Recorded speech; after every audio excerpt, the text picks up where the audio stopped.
Então, veja só. Jogadores de futebol são odiados por inúmeros motivos, mas poucos passam pelo tipo de abuso que Ginola sofreu e tudo isso por uma razão bem banal. As pessoas o odiavam porque ele era bonito demais. Não importava o quão bem ele jogasse em campo e, acredite, ele jogava muito. Cruyff até disse que ele era o melhor do mundo. Mesmo assim, muitos insistiam que ele parecia mais interessado em fazer comerciais de shampoo do que em jogar futebol. E sei que para alguns isso pode parecer irrelevante, como se não fosse algo que pudesse impactar sua carreira. Mas e se eu te dissesse que isso acabou realmente prejudicando-a? Graças a toda essa crítica, a maioria do público passou a torcer contra ele, analisando cada passo seu com tanto rigor, que, no momento em que ele cometeu um erro, o condenaram. Chegaram a chamá-lo de assassino, dizendo que ele havia destruído o futebol francês, transformando-o no inimigo público número 1 e praticamente o forçando a deixar o país. Ginola então saiu da França, sem intenção de voltar. E passou o resto da carreira tentando reconquistar a confiança das pessoas. Ele enfrentou repetidas humilhações, mas isso o motivou a se esforçar ainda mais, até chegar a um nível tão alto que conseguiu enfrentar e vencer, sozinho, o time do Manchester United que havia conquistado a tríplice coroa. Sir Alex Ferguson ficou tão impressionado que até hoje não para de comentar o feito. Superar expectativas acabou se tornando um hábito para Ginola, e isso vinha desde cedo. Aos 16 anos, foi dispensado do Nice, por ser considerado baixo e magro demais. Mas apenas um ano depois, já estreava profissionalmente em outro clube. E 2 anos depois, estava ajudando a seleção sub-20 da França a vencer o torneio de Toulon, levando o prêmio de melhor jogador e superando nomes como Stoichkov. Isso fez muitos acreditarem que ele lideraria a nova geração francesa. No ano seguinte, ele levou o SC Toulon ao 5º lugar, ficando à frente de grandes times como o Olympique de Marselha e o PSG. E ao retornar ao torneio de Toulon, marcou 5 gols em 4 partidas, ajudando a França a conquistar novamente o título. Nesse ponto, qualquer time no país o queria, e ele tinha opções como Mônaco, Bordeaux e Marselha. Ginola escolheu o Matra Racing, um projeto ambicioso financiado pelo bilionário francês Jean-Luc Lagardère. O time até contratou Enzo Francescoli, mas 2 anos depois, o clube foi rebaixado, abandonado pelo patrocinador e acabou falindo. Ginola, no entanto, levou o time até a final da Copa da França naquele ano, quase garantindo o título com um gol na prorrogação, embora tenham perdido no fim. Diante disso, era de se esperar que Ginola assinasse com um dos maiores clubes da França. Mas, ao invés disso, ele foi para o Brest, um clube tão instável quanto o Matra Racing. Em 10 meses, o clube terminou a temporada em 11º lugar, mas foi rebaixado devido a problemas financeiros. E em dezembro, a situação piorou, com torcedores invadindo o campo em protesto. Não demorou muito para que o clube declarasse falência, deixando Ginola novamente sem time. Após essa fase complicada, Ginola finalmente assinou com o PSG. No entanto, ele recusou uma proposta do Olympique de Marselha antes disso. E essa decisão foi questionada, já que o Marselha ganharia a Liga dos Campeões logo depois. Mas, ao chegar ao PSG, Ginola rapidamente conquistou a torcida, embora seu relacionamento com os colegas de equipe, especialmente Georges Weah, fosse complicado. Segundo alguns, os dois nem se cumprimentavam, mas em campo, eles mostravam uma parceria tão forte que em sua primeira temporada juntos, levaram o PSG ao título da Copa da França e alcançaram a campanha europeia mais bem-sucedida da história do clube, vencendo até o Real Madrid. Mesmo com o apoio dos parisienses, Ginola continuava sendo mal visto pelo restante da França, que o via como vaidoso, arrogante e egocêntrico. Mas para quem convivia com ele, essa imagem era falsa. Claro, às vezes Ginola se envolvia demais em sua vida de celebridade, mas ele era um cara amigável, apaixonado por futebol e dedicado à vitória. A verdade é que muitos o odiavam por inveja, pois tudo parecia fácil para ele. Bastava um toque na bola para que a multidão vibrasse sem parar. É difícil não sentir raiva dele, especialmente quando você é uma pessoa comum. Embora a beleza de Ginola fosse uma bênção, também foi uma maldição, pois impedia os fãs de vê-lo como o que ele mais queria ser, um jogador de futebol. Em novembro de 1993, ele cometeu um erro. Se fosse qualquer outro jogador, A indignação teria durado uma semana, mas como era Ginola, o homem mais odiado da França, essa raiva durou por muito mais tempo. Veja, a França não ia a uma Copa do Mundo desde 1986 e agora precisava apenas de um empate contra a Bulgária para se classificar para o Mundial de 1994. O único problema era que aquela seleção búlgara era uma das melhores da história do país, e quando o jogo se aproximava do fim, o placar estava empatado em 1-1. A França entrou confiante, mas agora temia pela classificação. Ginola conseguiu uma falta pelo lado direito da área da Bulgária, e todos esperavam que ele segurasse a bola e gastasse o tempo, mas Ginola nunca jogou com medo, nem fez o jogo feio. Então, em vez disso, ele cruzou a bola na área. A bola caiu nos pés de um defensor búlgaro, e 16 segundos depois, Kostadinov marcou o gol que eliminou a França da Copa, condenando o país a mais 12 anos sem participar de um Mundial. Foi um momento horrível para o futebol francês, e culpar Ginola foi o caminho mais fácil.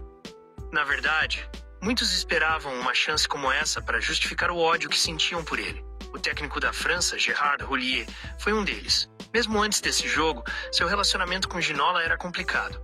Houllier acreditava que o estilo vistoso de Ginola era apenas uma tentativa desesperada de ser o centro das atenções e que sua falta de comprometimento com o time era evidente. Inclusive, Houllier deixou Ginola no banco no início do jogo contra a Bulgária, pois não confiava nele para uma partida que decidiria seu próprio futuro como técnico. Após o jogo, Houllier poderia ter amenizado as coisas, mas em vez disso, culpou Ginola publicamente, dizendo à imprensa que com 30 segundos restando, foram apunhalados pelas costas, que Ginola havia cometido um crime contra o time e que enviou um míssil ao coração do futebol francês. Essas palavras praticamente condenaram Ginola, e a mídia no dia seguinte o chamava de assassino do futebol francês. Logo, Houllier o baniu da seleção nacional, tudo por causa de um cruzamento errado. Mas se analisarmos agora, o time todo estava na defesa. Haviam 7 jogadores que poderiam ter impedido aquele contra-ataque. A realidade é que a França só precisava daquele empate porque 5 dias antes havia perdido para Israel por 3-2, mesmo com Ginola tendo marcado para colocar a equipe na frente. Após ele ser substituído, o time ainda conseguiu perder o jogo nos minutos finais. O que aconteceu não foi culpa de Ginola, mas de uma equipe talentosa, porém mentalmente frágil, que ao enfrentar um desafio, preferiu buscar um bode expiatório. Como Ginola diria mais tarde, eu aprendi que futebol é um jogo em equipe, então me pergunto, por que me culparam pelo fracasso de toda a equipe? De todo um país? Essa pergunta o assombraria pelo resto da vida. A única coisa positiva que Ginola pôde tirar disso tudo foi o fato de que Houllier acabou sendo demitido, independentemente de ter tentado desviar a culpa para Ginola. No entanto, seu sucessor, Aimé Jacquet, compartilhava o mesmo desprezo por ele. Apesar de ter chamado Ginola para alguns amistosos e jogos de qualificação, era claro que Jacquet não via futuro para ele na seleção. Curiosamente, naquele ano, Ginola foi eleito o jogador do ano na França, mesmo com toda a polêmica. No ano seguinte, ele levou o PSG ao 2º título da Liga em sua história e foi eleito o jogador da temporada. Ainda conseguiu conduzir o PSG às semifinais da Liga dos Campeões, derrotando times como Barcelona, Real Madrid e Bayern, ganhando o apelido de El Magnífico na Espanha. Mesmo durante a fase mais sombria de sua carreira, Ginola conseguiu liderar o PSG na melhor fase de sua história. Foi uma conquista incrível, mas o público francês não se comoveu. 2 anos depois, ninguém havia esquecido os acontecimentos daquele dia infame, e ao final da temporada, sentindo-se como um estranho em seu próprio país, Ginola começou a buscar uma saída. Uma vez fora da França, sua carreira nunca mais seria a mesma, principalmente porque ele nunca mais foi chamado para a seleção. Na época, com 28 anos, Ginola tinha ídolos de infância como Johan Cruyff, ligando para ele diariamente. Ele estava a uma assinatura de distância de se juntar ao Barcelona. No entanto, Ginola mais uma vez não teve sorte. A Lei Bosman só entraria em vigor alguns meses depois. E sem que Cruyff conseguisse encontrar clubes para Stoichkov e Agi, o Barcelona estava proibido de contratar novos jogadores estrangeiros. Com o fechamento da janela de transferências se aproximando, o PSG ficou impaciente. E, sem saber o que fazer, Ginola seguiu os passos de seu compatriota Cantona, indo para Moscou, Inglaterra, em busca de uma nova vida. Para surpresa de muitos, ele rejeitou o Arsenal, optando pelo Newcastle, porque seu pai era grande fã de Kevin Keegan. Newcastle pagou apenas 2,5 milhões por ele, e isso se tornaria uma das maiores barganhas da história do esporte. Naquela temporada, 61 jogadores foram transferidos por valores maiores, mas poucos causaram o impacto que Ginola teve no Newcastle. Ao chegar para treinar, como Keith Gillespie lembra, muitos jogadores não tinham ideia de quem ele era e ficaram chocados com sua aparência de estrela de cinema. Mas ao verem Ginola em ação, perceberam que haviam contratado mais que um jogador, haviam trazido um astro. O time de Keegan era conhecido por ser os Entertainers, e se havia algo que Ginola sabia fazer, era entreter. Após seu primeiro jogo de pré-temporada, a cidade inteira falava sobre ele. Em agosto, ele já havia sido eleito o jogador do mês, e 15 partidas depois, o Newcastle estava 5 pontos à frente na tabela, com apenas uma derrota. Ginola era o melhor jogador do país. Porém, essa história também não tem um final feliz. Após 6 meses de glória, o Newcastle começou a desmoronar. Mesmo que a vantagem deles chegasse a 12 pontos, ela começou a diminuir a cada rodada. E, com apenas 6 jogos restantes, o United os ultrapassou e levou o troféu. Cantona ainda tirou o prêmio de jogador do ano das mãos de Ginola. Durante esse período, o Barcelona tentou consertar seu erro, oferecendo 6 milhões de libras por Ginola. Mas Keegan respondeu que só o venderia se quebrassem o recorde de transferências.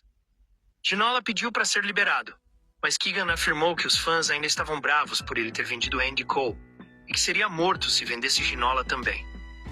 Isso soou ainda mais injusto quando Keegan deixou o clube no meio da temporada, sem explicação, deixando Ginola com uma sensação de traição. Depois disso, Ginola ligou para o Barcelona para uma última tentativa, mas Cruyff e Robson já haviam saído, e Van Gaal não tinha interesse em contratar um jogador de 30 anos. Recebeu uma proposta do Real Madrid, mas, sendo um romântico, ele não conseguiu se ver jogando pelo rival do clube com o qual sonhou por tanto tempo. O PSG o queria de volta, mas a ideia de retornar à França parecia repulsiva. Então Ginola surpreendeu o mundo mais uma vez, assinando com o Tottenham, que, na época, estava lutando contra o rebaixamento. Assistir ao Newcastle na Liga dos Campeões, enquanto ele tentava manter o Tottenham na Premier League, foi difícil. Mas assistir a França ganhar a Copa do Mundo no verão seguinte foi ainda mais doloroso. No entanto, como Ginola dizia, os torcedores lhe falavam: "Estamos jogando um futebol horrível, mas vale a pena ir ao estádio só para ver você." Essa responsabilidade o motivou. Na temporada seguinte, com a chegada de George Graham, técnico conhecido por seu estilo rigoroso, Ginola ainda jogou o melhor futebol de sua carreira. Ao longo do ano, ele foi inquestionavelmente o jogador mais empolgante do país, capaz de realizar o impossível. Mesmo que o Manchester United tenha conquistado a tríplice coroa e Beckham tenha ficado em segundo na Bola de Ouro, foi Ginola quem levou os prêmios de jogador do ano, tanto da PFA quanto da FWA, um feito inédito para um jogador fora do top 2 da liga. Ao receber o prêmio, Ginola fez questão de dizer: "Isso é um testemunho da minha dedicação." Para aqueles que dizem que David está mais focado em modelar do que em futebol, eu digo: isso não é verdade. Você não ganha o prêmio de jogador do ano aos 32 se não está focado no seu trabalho. Até mesmo Cruyff, mesmo com a idade, continuava considerando Ginola o melhor do mundo. Um ano depois, porém, Graham, que não gostava do estilo de Ginola, o dispensou, o que gerou revolta tanto em Ginola quanto nos torcedores, mas nada podia ser feito. Ginola acabou indo para o Aston Villa, onde descobriu que foi contratado contra a vontade do técnico. Quando questionado pela imprensa sobre a ausência de Ginola, o técnico alegou que ele estava fora de forma.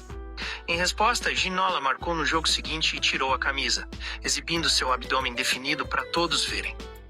Ele podia ser muitas coisas, mas com certeza não estava fora de forma.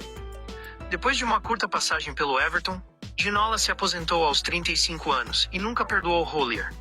No fim, foi obrigado a processar o ex-técnico, que em sua autobiografia chegou a chamá-lo de bastardo. Tudo isso por causa de um cruzamento errado.